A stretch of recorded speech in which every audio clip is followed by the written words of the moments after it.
네, 아는 기자 아자 시작합니다. 정치부 이동훈 기자, 사회부 성일환 기자와 이재명 대표 구속영장 청구 전 사실상 마지막 조사가 될 것 같은데 이 조사 소식 좀 알아보겠습니다. 성일환 기자, 이제 돌아갔습니다. 이재명 대표는 오늘 조사실에서는 어땠나요? 네, 이재명 대표요. 조사실에서도 검찰 수사를 비난하는 말들을 쏟아낸 걸로 전해졌습니다. 이화영 전 경기평화부지사와 김성태 전 쌍방울그룹 회장의 공소장 내용이 왜 다르냐면서 되묻거나요. 검사가 이러면 안 된다면서 훈계도 한 걸로 알려졌는데요.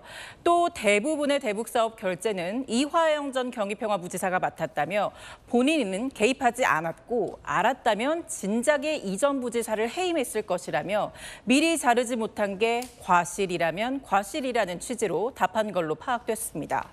특히 검찰이 한 가지를 질문하면요. 두세 장 분량의 답변을 한 걸로도 전해졌는데요. 검찰은 구속영장 심사에 대비해서 자신의 주장을 최대한 많이 조서에 남기기 위한 이 대표의 전략으로 보고 있습니다. 자, 조사를 마치고 나온 뒤에요. 변호인은 이 대표가 설령 대북 사업 문서에 서명한 게 있다고 해도 곧바로 범죄 증거가 될 수는 없다고 이야기했는데 한번 들어보시죠. 제 운전면허증에 그 경찰청장 직인이 찍혀 있죠. 그 경찰청장이 그걸 나한테 발급해 준 겁니까? 나한테 운전면허 발급해 준 사실 아나요? 그것은 아랫사람들에게 위임을 했고 정결권에 따라서 서명을 하면 관인은 저절로 찍히게 되는 건데 관인이 찍혔다고 해서 도지사가 결재했다는 의미는 아니거든요. 그걸 다 알면서. 자, 앞서 리포트 보니까 지난 1차 조사 때는 조서의 날인을 안 했는데 오늘은 또 했다 그래요. 이 조서 날인이 중요한가 보죠? 예, 아시겠지만 검찰 조사를 받은 피의자들은요. 통상 귀가 전에 조사 내용이 기재된 조서 내용을 한번 읽고요. 한 장씩 날인이나 서명을 하죠. 그래야만 조사에 법적 효력이 생기기 때문입니다. 하지만 이재명 대표는 자신의 진술이 누락됐다면서 지난 조사 때 날인을 거부했는데요. 오늘 조사받은 내용은 확인을 모두 마치고 날인도 한 걸로 알려졌습니다. 하지만 지난 조사 내용이 적힌 조서에 대해선 아예 열람도 하지 않고 나간 걸로 확인됐습니다. 이렇게 되면은요, 지난 9일 조사 부분은 조사를 거부한 걸로 그렇게 간주가 됩니다. 네, 자 그러면 바로 옆 법원에서 오늘 마침 이화영 전 부지사 재판이 열렸어요. 그렇습니다. 보니까요, 이전 부지사 측이 검찰에서 했던 이재명 당시 경기도지사에게 보고했다. 이 부분은 아니다라고 했다는데 그리고 이재명 대표에게 유리한 거네요. 아직 그렇게 단정 짓기는 어렵습니다. 이 재판부가 이전 부지사의 진술이 오락가락 바뀌는 점을 지적했기 때문입니다.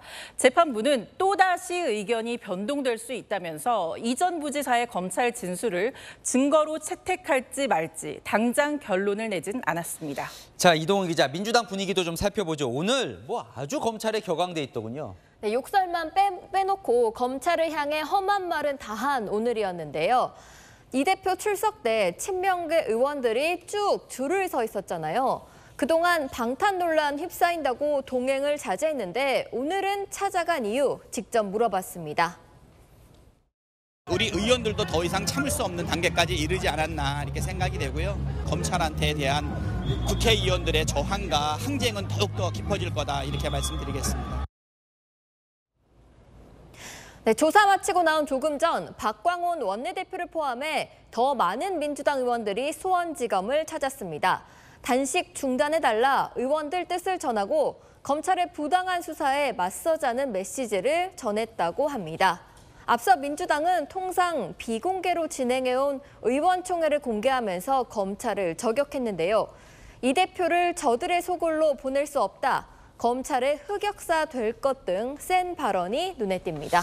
자, 성일환 기자, 이제 조사 마치고 구속영장이 청구될 거냐 이제 관심이 쏠립니다. 검찰은 어떻게 준비를 하고 있습니까? 네, 검찰도 사실상 이번 주를 구속영장 청구에 적기로 판단하고 있는 만큼요. 실무 절차 준비에 착수했습니다.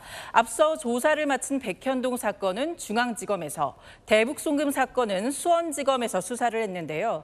중앙지검에서 이 두 사건을 합쳐서 구속영장을 청구할 가능성이 높은 만큼 대북송금 수사자료 이관과 이 수사팀 인력 파견에 대한 준비 중인 것으로 전해집니다. 자, 이동훈 기자, 이제 검찰은 보내올 걸로 예상이 되고 그러면 국회에서 이제 체포동의안 표결이 이루어질 건데 아까 이 대표를 저들의 소굴로 보낼 수 없다 이런 말이 나오는 거 보면 부결 쪽으로 좀 가닥이 잡힌 건가요? 네, 목소리가 큰 친명계는 부결 쪽으로 확실히 방향을 잡은 듯합니다. 만나보면 부당한 검찰 수사니까 부결을 해야 한다고 공개적으로 말하기도 하고요. 그런데 아직 결과는 알 수 없습니다. 이 대표 단식을 의식해 지금은 말을 아끼고 있는 비명계들 여전히 따로 만나보면 체포동의안은 가결돼야 한다고 말하는 이들이 꽤 됩니다. 지난 2월 1차 체포동의안 때 기억나시죠? 당시엔 부결될 거라는 전망이 압도적이었는데 막상 뚜껑을 열어보니 찬성이 한 명 더 많았습니다. 찬성, 기권, 무효를 다 합치면 159명이었죠. 지난번보다 11표가 더 나오면 가결되는 건데 한 친명계 인사조차 비명계가 결집하고 중간지대 의원들이 가세하면 충분히 가결될 수 있다고 전망했습니다. 이 대표 단식 장기화라는 변수가 남아있어 결과는 정말 뚜껑을 열어봐야 알 수 있을 것 같습니다. 네, 긴장감이 더 높아질 것 같네요. 네, 아는 기자 이동훈 기자, 성혜란 기자와 살펴봤습니다.